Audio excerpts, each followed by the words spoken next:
Hello everyone. So I decided to do something a little bit different for this video. I think I've done a voiceover before, but I wanted to pay attention to kind of this discussion while showing you some dolls. Because this is such an important topic, I thought it was only going to be done justice if I decided to do a sound recording so that I can also focus on that. So anyway, that's why I'm doing this video in this way separately. So sorry if you hear things in the background. I'm actually recording this at work on my lunch break. So anyway, I hope you guys understand my perspective on this. I have in the past kind of gently mentioned and touched on this particular opinion before, but I didn't do as much research or didn't go into as much details concerning my opinion on this topic. So I wanted to more timely than ever talk about this topic again, which of course today's topic, as the title says, is going to be about portrait sculpts, portrait kits that are, based off of real babies. So the scope of concern here is going to be the reborn kits that are based solely on the likeness of a real baby, where the consent only comes from the parent, meaning the baby or the person who's being sculpted did not consent. For this purpose of this video, this also includes 3D scanned as well as the hand sculpted kits. And when I'm talking about these, I'm not talking about people who use pictures of babies for references. That's very different. Using pictures you find online for references doesn't mean you're, copying that person's image, meaning to look exactly like that image. So that's what I'm talking about when it's portrait sculpts. It's based off of a specific baby, and it's meant to look like that baby, not taking pieces and parts of other real people. I hope that makes sense. Like, I'm not talking about taking an example of a nose from this baby, taking an example of lips from this baby, and then making a sculpt that shares different features. I'm talking about literally taking a picture of, let's say, Darren, which is a reborn, and we're looking to replicate Darren specifically, his features, all of his features. So the reason why this is, for me, a huge concern, I will go over several reasons, but the first one is that children cannot meaningfully consent. And so these parents may not always act in the child's long-term best interests. So they're not often thinking about what happens, years along when baby whoever becomes an adult or becomes old enough to understand what was done with their image. So this comes into play especially when money or prominence or emotion is involved. So in the reborn world, these people who have their babies sculpted are usually coming from the emotions perspective. They want a 3D image of their baby. And it's usually the babies are still alive, which is what I'm having concern with, not so much people whose children have unfortunately passed away and then decided to have a memorial sculpt. That's not the same thing I'm talking about here. So this is like people who they're wanting to have a keepsake of their living child from when they were in babyhood. So a lot of that has emotion involved. And so when you're thinking emotionally, you're not often thinking about the long-term implications of having your baby sculpted. And then prominence also comes into play here as well. We see a lot of people who have these portrait sculpts made are oftentimes already big figures in the reborn world. Either they're sculptors themselves or they're prototype artists. So having their children replicated is a part of that prominence aspect of it. So you're looking from that perspective, not looking at that long-term best interest. So another concern I have is digital permanence, which, if you don't know, means, these images and names are difficult to remove from the internet once shared. So even if the parent of this child decides later on that they don't want that sculpt to be produced or shared or shown, it's almost impossible to get rid of that image once it's out there. So those pictures of those sculpts will be there forever on the internet. Nothing goes away on the internet. I think we should all know this by now, that if you put something out online, it's going to be there forever. So that's another huge concern for me. And another concern I share is that these people, when they grow up, because most of these people are going to become adults, they may find the reborn world extremely distasteful, very distasteful with questionable characters. And I know we don't like to talk about it, but I talk about them all the time. There are certain people that are in the reborn community that are extremely problematic and are really, really distasteful is the best word to use for these people that happen to share these dolls with us. And I'm talking about, unfortunately, the people who view children in inappropriate ways. I don't want to say it explicitly because I don't want to get flagged and stuff, but if you are picking up the undertone of what I'm saying, there are people who do things illegally with children, view children very illegally, and unfortunately, some of those people do find the reborn dolls. So imagine your parent allows your baby self to be sculpted, and then you later on find out that that kit is being used for those inappropriate purposes from someone else. So people are doing very, very inappropriate things to the baby version of you. Think about the psychological destruction that will cause somebody. I personally would feel extremely, extremely disturbed by knowing that an image that is meant to be me is being used for those purposes. So similarly, on that same theme, there's a lot of people in the reborn community who do sick role-playing sick babies. I would not want my personal image to be used for that. And then lastly, what I think about distasteful characters is the people who create some of these disturbing fantasy dolls. And by that, I mean some of these fantasy dolls are meant to look undead, we'll say. They're meant to be looking like they're not alive. I wouldn't hate having little innocent baby me, my image that clearly looks like baby me, because that's what the purpose of these portrait sculpts are. I would hate little baby me to be out there looking unalive. So that's kind of some of the concerns, just a few of the concerns that I have to begin this video with. It's when we're thinking about what the long term and what these dolls are used for, it's not always going to be innocent things. So coming from a legal purpose, and when I'm coming from a USA legal perspective. We do have some current laws that don't really protect, because this is a new not department. What I'm trying to say is it's a new category of imagery of children that, there's not much laws surrounding it right now. But the first law that comes into play kind of here when we're talking about portrait sculpts is COPPA, COPPA, which is the Children's Online Privacy Protection Act. And this is specifically for when children are under 13, the parent's consent is used, but it must be verifiable.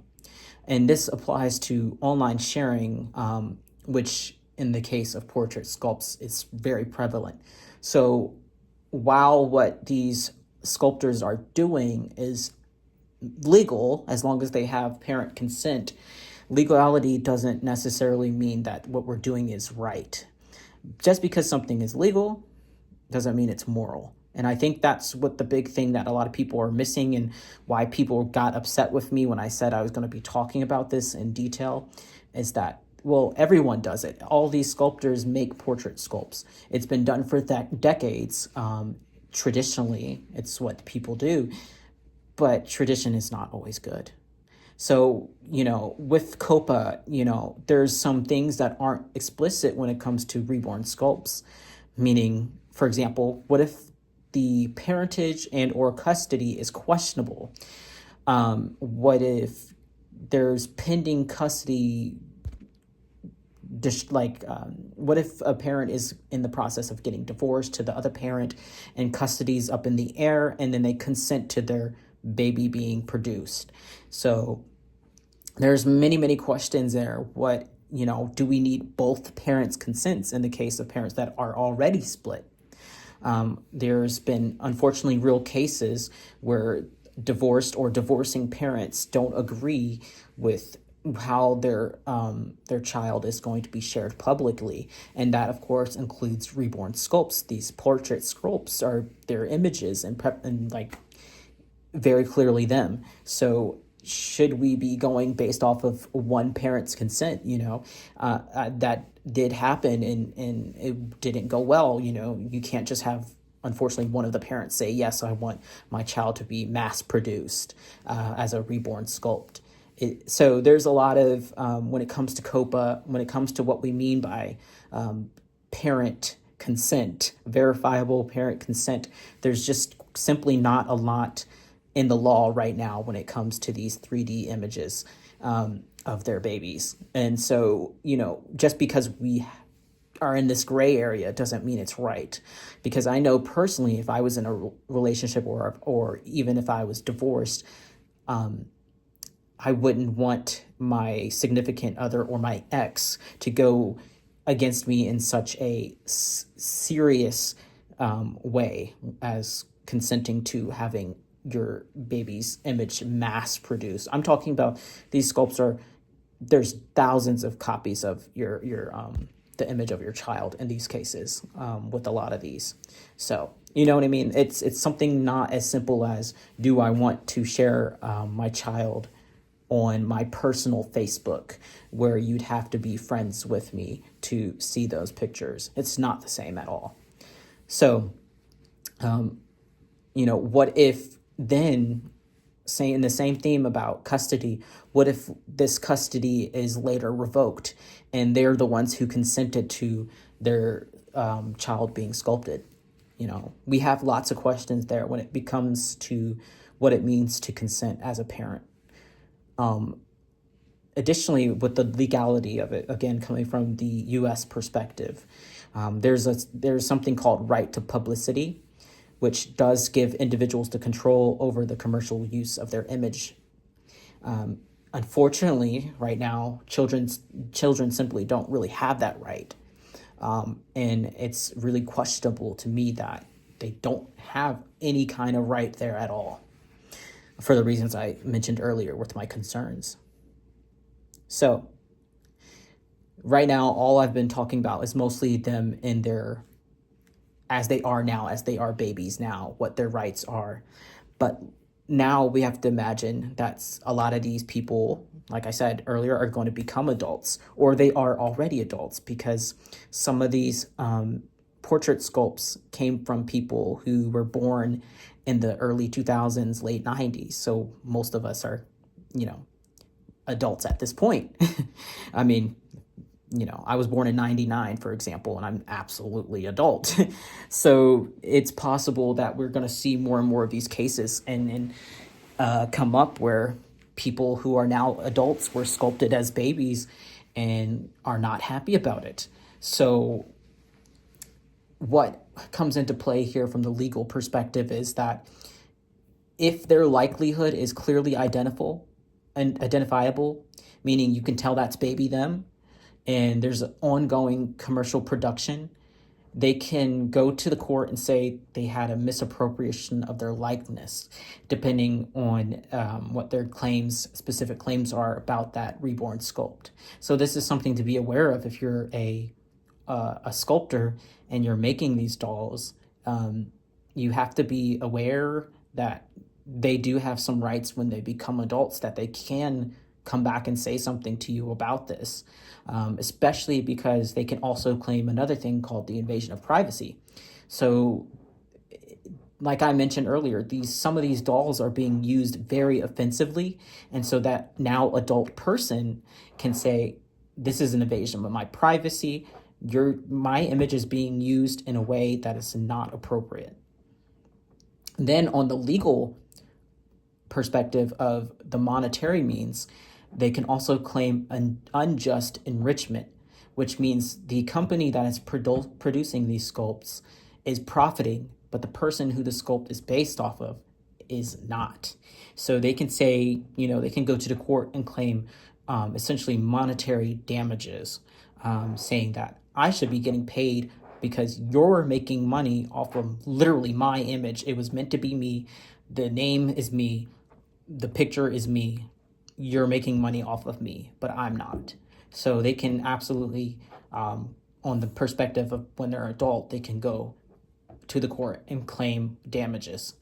So, they can claim different reasons for moving the dolls from production, whether it be injunctions because of the legal reasons I presented just a second ago. They can claim those monetary damages for past uses as well. And then if they want that doll to keep being produced, they can even claim licensing. So these are all things that, for me, it doesn't make it worth to keep going around making all these portrait sculpts based off these babies like they're not going to grow up and be able to have legal rights later on. It doesn't just stop at babyhood, like, oh, your parent gave you consent and that's really it. The parents giving consent really only typically applies when they're still babies or they're still under that age. So, I really think people aren't thinking of the long term, which is not so long term anymore, because as I said, some of these people are already adults. So, and then what I wanted to talk about is the irony of this being a controversial matter. So, I think it's really, really funny that people got, up in arms about me saying something before and probably will again, because we as a society have all come to an understanding that child models and actors and family vloggers, those are concerning situations. And we kind of, as a society, have agreed that those children should have rights in those situations. And my argument is that child models, actors, and family vloggers also share concerns with the babies who are portrait sculpts.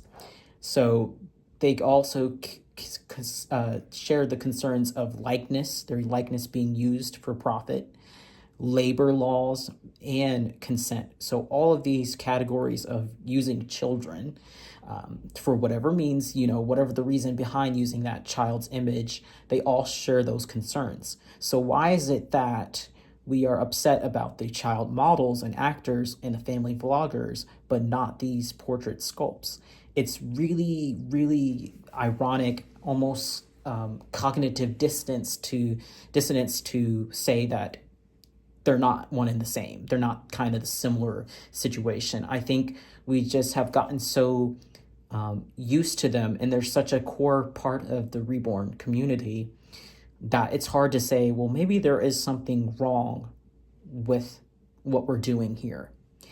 And so along with that irony, I have many questions like, do we believe that the parent consent is supposed to continue forever?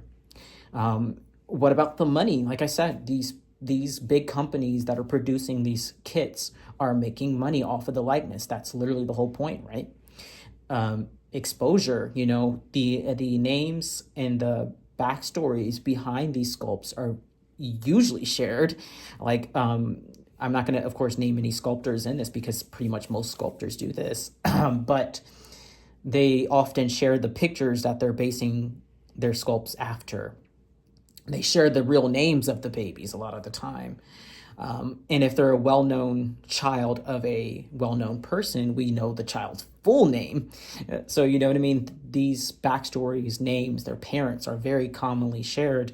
So, we're getting that exposure just like you would with the child models, the child actors, and the family vloggers. We're knowing their full name and backstories. So, and then consumers, not consumers not all the consumers of these dolls, or in the case of family vloggers, the video content are benign. So that goes back again to the distasteful, questionable characters I was referring to.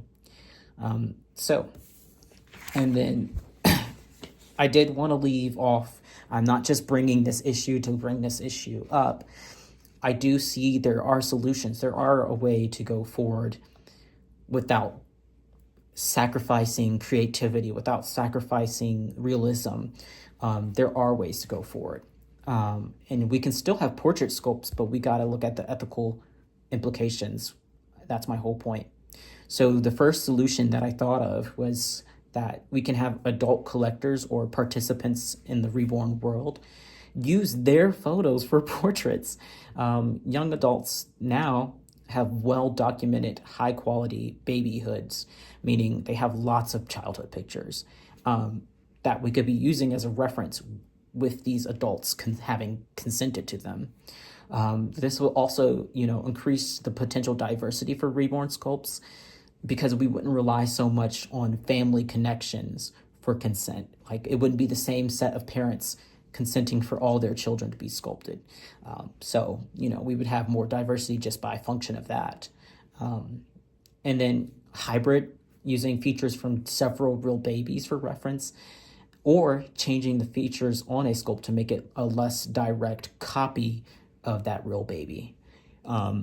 Another suggestion could be as simple as don't use the real names or post photos of the real person, and don't reveal the parents. If you don't reveal these things that we keep revealing, it would be very, very difficult to say that that is that person. Even if it is even if it is meant to be a portrait sculpt, if you don't have those items, you won't be able to really figure out who it is, So another suggestion could be using time-limited production agreements or easy to revoke consent models. So if someone puts a limit to how long those images, can be shared on a website for that sculpt, or how long that sculpt can be made, that will help cut down on some of this. Or making it easy to change their minds when they become older, or for the parents to change their minds later on. We got to work on that as well. And then the last solution I had, or suggestion I had, is to give incentivization in the form of trust funds. So just similar to how we have child actors and models they have to get paid in a trust fund for their work. I feel like we can work on a percentage of proceeds going towards the actual children that are being sculpted. Because like I said, you're making money, literally making money off of their imagery. So for me, I think that would be a good solution there, so that no one feels a certain type of way about the monetary part of it. Now, that being said, there's a lot of variety in how these sculptors are doing their consent. A lot of people are doing consent differently, and I think that's a part of the issue that I have with all of this. If we could get on the same level field where no one along the lines decides, well, my one parent said yes, but my other parent didn't, or I never said yes to this because I was a literal baby, and I have problems with this now. I think a lot of my concern, and a lot of the people who understand this topic's concern would be alleviated to a certain extent. Now, I do still paint sculpts that happen to be portraits, and the problem is that there's not much of a way to get around that, because there's so many out there. I do feel weird every time I do paint one, but it's like, if I cut out portrait sculpts, I would be cutting out most of available sculpts. And I hate it. I really do. It makes me feel icky, but I would be out of painting, basically, if I didn't do that. Like, if I didn't paint Reborns, if I didn't paint any of the portrait sculpts, that's most of Reborn kits that we currently have.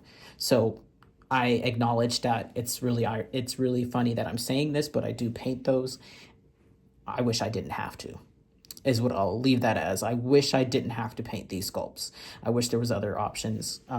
There are some that aren't portrait sculpts, and I love doing that because it doesn't make me feel these concerns every time. But anyway, I hope you guys fully listened and understand my concerns. And I hope you guys will start to think about these things, because like I said, we don't do things just in the reborn world that only affects us. These are real people, and it will and has started to affect people. That being said, I will see you guys in the next video.